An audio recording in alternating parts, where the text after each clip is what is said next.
Kuidas kanda tabelisse uued investeeringud?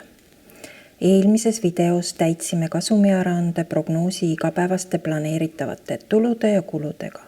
Nüüd aga vaatame, kuidas lisan tabelisse investeeringud, laenu võtmise ja toetuse taotlemise. Selleks, et planeerida uut investeeringut, selgitan välja ettevõtte hetkeolukorra ning küsin raamatupidajalt viimase kuu bilansi. Algandmete veergu sisestan bilansi kuupäeva ja peale seda lisan nii varade kui ka kohustuste andmed ning omakapitali summad.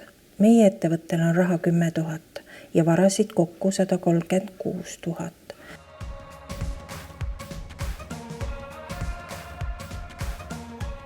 Lühiajalisi kohustusi 11 000 ning pikaajalisi kohustusi 78 000. Ettevõtte omakapital on 47 000. Peale nende andmete sisestamist näeme bilansis olevaid summasid ka kassavoogude tabelis õigetel ridadel nagu raha jääk, lühiajalise laenu tagasimaksed ning eelneva perioodi kohustused, millest on maha arvatud nõuded.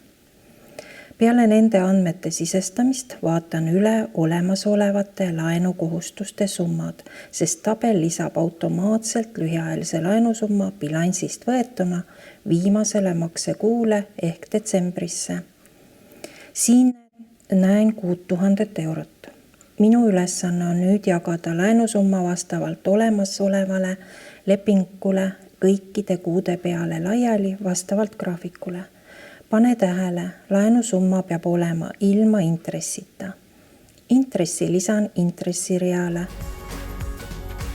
Ära unusta kirja panna ka järgnevate aastate laenukohustused ja intress.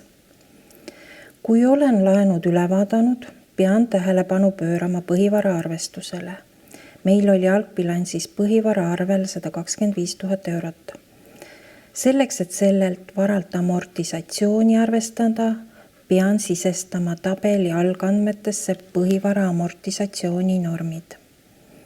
Meie kohviku puhul on keskmine amortisatsiooninorm hoonetel 1% ja materiaalsel varal 20%, ehk meie seadmed ja mööbel amortiseeruvad keskmiselt 5 aastaga. Peale algandmete täiendamist näen, et kasumiaruande amortisatsiooniread on täitunud numbritega automaatselt. Kohvikul on aastane amortisatsioonikulu 21 000 eurot. See vähendas meie eelnevas videos nähtud kasumi numbrit 31 000 10 000 eurole. Nüüd, kui ajalugu on tabelis kajastatud, saan hakata lisama uusi arengumõtteid ehk tuleviku investeeringuid. Meie kohvik soovib novembris ehitada juurde ühe ruumi, kus on võimalik läbi viia koolitusi ja pakkuda tähtpäevade puhul grupitoitlustamist. Selline arengumõte maksab eelarveliselt koos käibemaksuga 180 000 ja ilma käibemaksuta 150 000 eurot. Panen tabelisse investeeringuks vaja mineva summa 150 000 õigetele ridadele. Hoone renoveerimine maksab 50 000 ja ruumi sisustamine 100 000 eurot.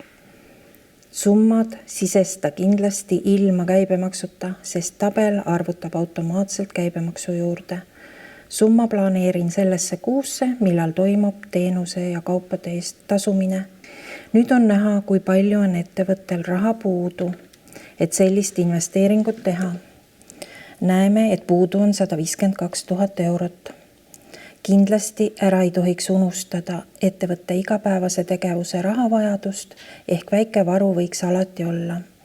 Otsustame taotleda pikaajalist pangalaenu 155 000 eurot ja lisan selle pikaajalise laenu reale maksepuhkusega 2 kuud 10 aastaks intressiga 100 eurot kuus.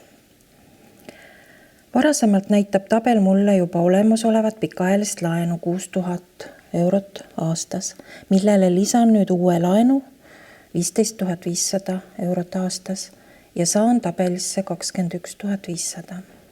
Lisama pean kindlasti ka laenu intressi 1200 eurot ehk 100 eurot kuus.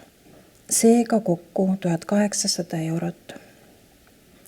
Need, kes soovivad taotleda lisaks laenule toetust, peavad kindlasti panema tabelisse toetuse summa. Meie poolt kavandatava investeeringu suurus on 150 000 eurot ja toetust on meil plaanitud taotleda 40% ehk 60 000 eurot. Sisestan selle summa põhivara ostuks laekunud toetused reale just sellesse kuusse, kui toetus võiks laekuda. Planeerin selle toetuse saamise novembrisse. Pane tähele, et tabel lisab automaatselt toetuse summaga mõned read allapoole põhivara reale. Selleks, et investeering ei jääks toetuse võrra suuremaks, peab nüüd üle vaatama uuesti investeeringu summa ja vähendama toetuse võrra planeeritut. 100 000 muutub 40% väiksemaks ehk 60 000 ja 50 000 muutub 40% väiksemaks ehk 30 000.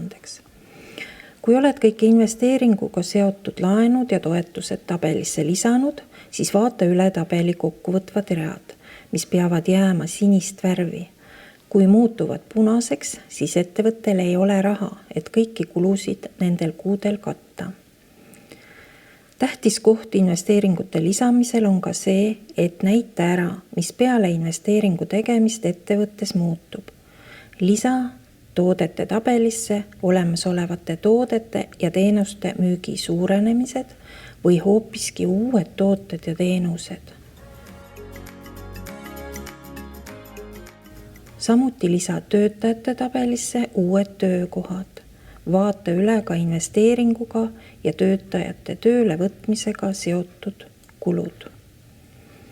Nüüd, kui olen investeeringuga seoses kõik tulud ja kulud hoolsalt tabelisse kirja pannud, siis saan vaadata lõpptulemust uuesti kasumiaruandest. Meie kasumiaruande prognoos näitab peale investeeringu tegemist ettevõttes käibe kasvu 30% ja kasumi kasvu 7%. Vaata ka minu 3. videot, kuidas analüüsida kasumiaruande prognoosi ja kas ettevõte suudab peale investeeringut jätkusuutlikult tegutseda.